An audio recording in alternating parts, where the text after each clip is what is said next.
चंद रोज के दौरान security forces और दीगर हसास शख्सियात पर हमलों का सिलसिला बढ़ गया है। बज़ाहिर लगता यूं है कि ठीक है। अटैक के बाद बीएलए ने दूसरा अटैक पाकिस्तान आर्मी पर आज कर दिया। नोश मोगेम्बो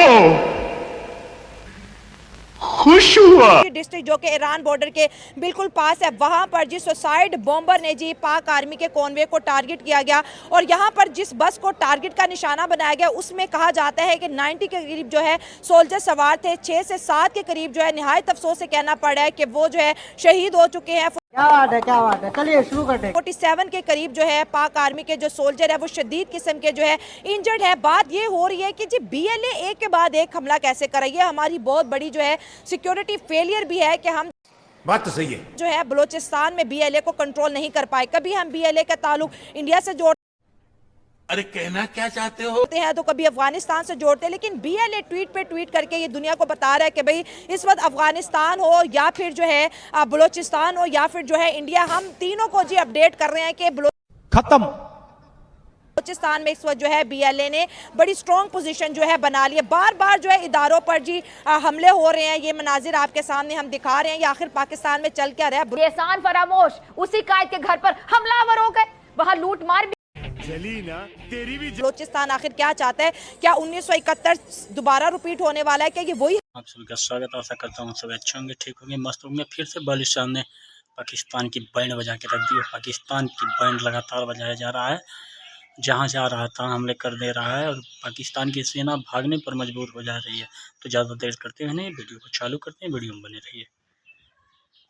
हालात बन रहे हैं जो किसी वक्त बांग्लादेश में थे, अवाम की तरफ बढ़ते हैं और जानते हैं उनकी राय। देखें, ये ताफ्तान के पास वह नौशकी जो एक ज़िला है, हाँ, उसके पास ये वाली एक बस जा रही थी और ये 8 बसेस का काफिला था। कोई एक बस नहीं थी, 8 बसेस काफिला था। और उनका जो एक तरीका वारदात वो ये है कि पहले उन लोगों ने पहले भी ये वाले काम किए थे। तब उन लोगों ने एक मोटर बाइक इस्तेमाल की थी, वो ले जा के ना डायरेक्ट जिस पे हमला करना होता है ना डायरेक्ट उसमें घुसा देते हैं, मतलब उसमें मार देते हैं, फिर एक बम ब्लास्ट हो जाता है। आज मेरे ख्याल से जो मुझे सुनने में मिला है, जो मुझे आइडिया है, वो एक गाड़ी उन लोगों ने यूज़ की है, जो उन लोगों ने वो उस बस में मारी है। और आपने देखा हो कि बस का क्या हशर हो चुका था।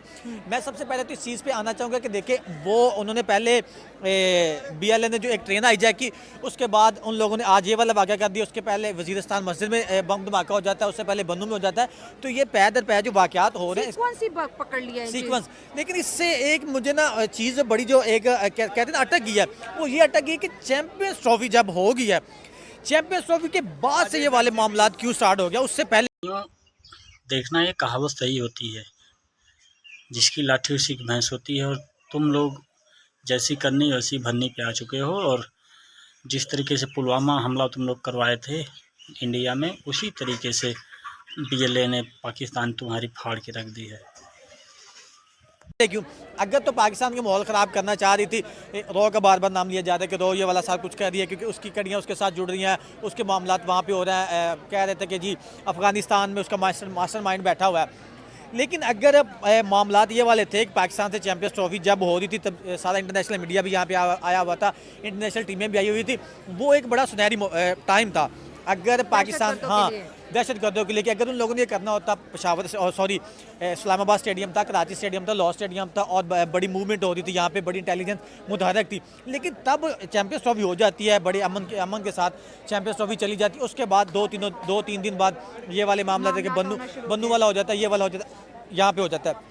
लेकिन बलूचिस्तान में ऑपरेशन बदर का ऐलान हो गया और देखिए पहला जिस तरह से ट्रेन हाईजैक हो, उसके बाद तो बलूचिस्तान के अंदर जो इदारे थे, जो हमारे इंटेलिजेंस थी, वो बहुत ज़्यादा एक्टिव होगी। और फिर आप बता रहे हैं कि 8 बसेस, जिसमें से एक बस को जी टारगेट किया गया, जिसमें बहुत ज़्यादा जो है लोग सवार थे, शदीद जख्मी हुए हैं। ये बीएलए क्या डिमांड कर रहे हैं? और ये हमारे जो है सिक्योरिटी फेलियर भी बहुत बड़ा है कि भाई एक डिमांड तो उसकी बात की बात है, पर तुमको पाकिस्तानियों को रेलने में पूरा सक्षम हो चुका है बीएलए।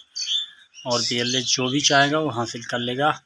मैं बीएलए का समर्थन नहीं करता हूँ कि बीएलए पाकिस्तान को तबाह करे या किसी देश को करे, ये गलत बात है। पर पाकिस्तान की जैसी करनी वैसी भरनी।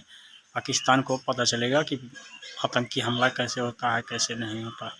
बाद एक हमला हो रहा है इलाके में और हम जो है उन तक पहुंच नहीं पा रहे। देखिए सिक्योरिटी फेलियर जाहिर सी बात है। मैं एक बात फिर वही बात करूंगा, मैं फिर इस बात पे हैरान होता है कि जब कोई मामलात हो जाता है, जब कोई वाक़या हो जाता है, जब कोई इंसिडेंट हो जाता है, हम कीमती जाने से उनका हो जाता है, उसके बाद हम लोग इतने एक्टिव हो जाते हैं, हमें आइडिया हो जाता है कि इनके जो हैंडलर हैं वो कहाँ पर बैठे हुए हैं, इनके ताल्लुकात कहाँ से, इनको हैंडल कौन कर रहा था, इनका मास्टर माइंड कौन था।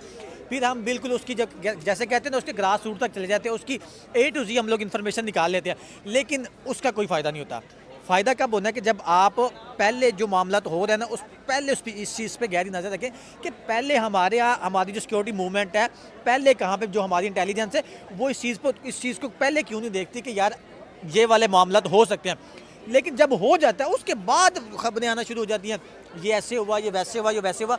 जब मामला ख़राब हो जाते हैं उससे पहले वाले जो मामला आते हैं ना वो होना बहुत ज़रूरी है। जब वो वाले मामला हो जाएंगे फिर अमन की तरफ हम लोग चले जाएंगे। जब मामला ख़राब हो जाते हैं उसके बाद जैसे मर्जी आप ज्ञान देते रहे, जैसे मर्जी आप बातें करते थे, वो जो जाने चली जाती है। असल में बात यह है कि हमारे अदारे अभी देखें ना जितने भी सियासतदान हैं